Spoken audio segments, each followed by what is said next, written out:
नमस्कार, झारखंड विशेष चैनल में आपका स्वागत है।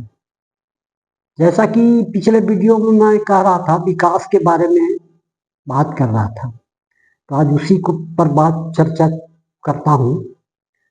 तो विकास के दो पक्ष, एक जनता है जिसका विकास होना है और एक सरकार है या प्रशासनिक अधिकारी है जिनका कर्तव्य है विकास करना। तो दोनों की मानसिकता ऐसी होनी चाहिए कि विकास हो। अगर जनता मानसिक रूप से तैयार नहीं हो, विकास की मांग नहीं करे, अपने जरूरत की योजनाओं की मांग सरकार से नहीं करे, अपने समस्याओं को नहीं उठाए, तो विकास कैसे होगा। तो दोनों तरफ से तैयारी होनी चाहिए, दोनों को तत्पर होना चाहिए जिससे कि विकास हो। एक बात और ध्यान देने की, विकास जब भी होगा सामूहिक होगा। व्यक्तिगत विकास का अपना महत्व होता है, पर सामूहिक विकास ही समाज के लिए उपयोगी होता है। सामूहिक विकास में सभी संसाधन हैं, स्कूल है, अस्पताल है और इसी तरह की सभी योजनाएं हैं जिनका मिलकर सब उपयोग करेंगे। सिंचाई परियोजनाएं हैं, तो इस प्रकार की योजनाओं का निर्माण और विकास की योजनाओं का क्रियान्वयन सामूहिक दृष्टिकोण से होगा, तभी समाज का विकास होगा, तभी राज्य का विकास होगा और देश का विकास होगा। तो मैं अपने अनुभव आप लोग को बताता हूँ। सभी सत्य है कि झारखंड के इंटीरियर क्षेत्र में विकास की क्या स्थिति है, लोगों की मानसिकता कैसी है, इस बात को भी जानना समझना जरूरी है। उसके बाद सरकार और प्रशासनिक अधिकारियों के रवैये और उनके सोच में क्या है उसको भी देखेंगे, लेकिन पहले जनता की मानसिकता को समझिए। मैं बात कर रहा हूँ झारखंड के इंटीरियर क्षेत्र की, जगह का नाम नहीं बताऊंगा। तो एक बार ऐसा हुआ कि उस क्षेत्र में मलेरिया का प्रकोप था, जैसा कि जंगली क्षेत्र में होता ही है। वहाँ के रहने वालों को मलेरिया या उस प्रकार की संक्रामक बीमारियों का सामना करना पड़ता है।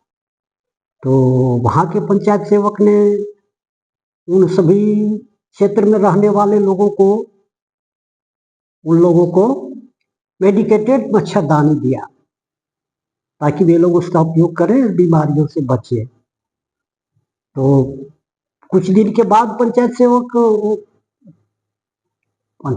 लोगों को बांट दिया मच्छरदानी, वे लोग उपयोग करें, उनको बता दिया कि कैसे उपयोग करना है, लगा करके सोना है। कुछ दिन बाद जो सो पंचायत सेवक की इच्छा हुई जाकर के देखे कि क्या उपयोग कर रहे लोग, किस प्रकार से उपयोग कर रहे हैं। तो जब वहां गया पंचायत सेवक, तो उसने देखा कि लोग मच्छरदानी की सहायता से तालाब से मछली मार रहे थे।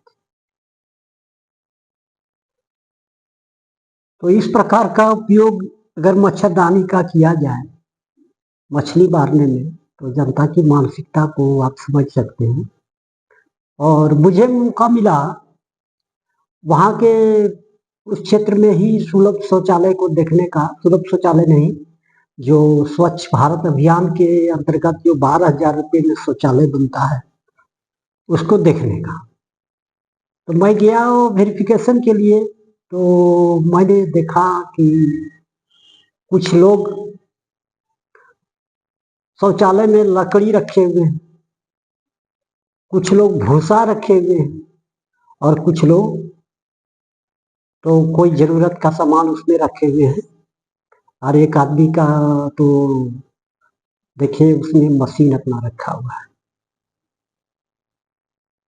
तो मैंने पूछा कि आप लोग शौचालय का उपयोग क्यों नहीं करते? तो उसने बताया कि पानी नहीं, पानी की कोई व्यवस्था नहीं। ये बात सही थी कि पानी की व्यवस्था नहीं थी। इस प्रकार से देखिएगा तो अनेक क्षेत्र में जहाँ प्राथमिक स्वास्थ्य केंद्र बने हुए हैं, वहाँ इस तरह की सुविधा नहीं मिलती है जैसी मिलनी चाहिए। और एक स्कूल की मैं बात करता हूँ, हाई स्कूल था, उसमें एक शिक्षक और एक क्लर्क थे, और शिक्षक को रिटायर होना था। तो सवाल उठ रहा था कि अब चार्ज किसको दिया जाए। अब बताइए, ऐसी स्थिति रहेगी, हाई स्कूल है, उसमें विद्यार्थी पढ़ रहे हैं, और एक शिक्षक रहे तो कैसी पढ़ाई होती हो। इस प्रकार से और भी बहुत सी आधारभूत सुविधाएं जो होनी चाहिए झारखंड के इंटीरियर क्षेत्रों में आपको नहीं मिलेगी। और इस प्रकार के विकास के लिए तो सरकार का गठन नहीं होता है। जनता आशा से चुनती है कि सरकार बने और विकास का काम करे, पर होता नहीं है। इसमें जनता की भी गलती है। लोग सब्जी खरीदने जाएंगे तो एक आलू भी सड़ा हुआ नहीं खरीदेंगे, और सब्जी सब देख करके परख करके खरीदेंगे। पर नेता चुनने में तो कोई नहीं देख परख करता है। अगर वह कोई भी आदमी अपना घर में एक लेबर लगाता है तो शाम को आकर के पूछता है कि तुम कितना काम किए, क्या किए, क्यों नहीं इतना काम हुआ। लेकिन जनता जो विधायक को, नेता, मंत्री को, सांसद को चुनती है, उससे कभी नहीं पूछती कि 5 साल में आपने क्या किया। तो इस प्रकार से तो मानसिकता जनता की रहेगी। जनता विकास के लिए तैयार नहीं रहेगी और अपने क्षेत्र की समस्याओं के प्रति जागरूक नहीं रहेगी, उनमें सामूहिकता की भावना नहीं रहेगी, तो विकास नहीं हो सकता है। विकास के लिए जनता को हर तरह से तत्पर रहना होगा, अपनी सुविधाओं की मांग करनी होगी और समस्याओं को हर मंच से उठाना होगा, तभी विकास होगा। खैर, अगले अंक में हम देखते हैं कि प्रशासन और सरकार की क्या भूमिका होती है विकास में, और झारखंड में विकास किस प्रकार से हो रहा है, तो इसको भी देखेंगे। लेकिन एक बात निश्चित है कि आपको विकास झारखंड में नेताओं के भाषण और अफसरों के रिपोर्ट में जरूर मिलेगा। अफसर जो अपना रिपोर्ट भेजते हैं अपने मुख्यालय को, उसमें पूरा विकास रहता है। और चुनाव का समय आएगा तो नेताओं के भाषण सुनिए तो आपको भरपूर विकास लगेगा, पर यह हकीकत नहीं है। हकीकत जब जाइएगा वहां तो पता चलेगा। धन्यवाद। शेष अगले अंक में देखते हैं।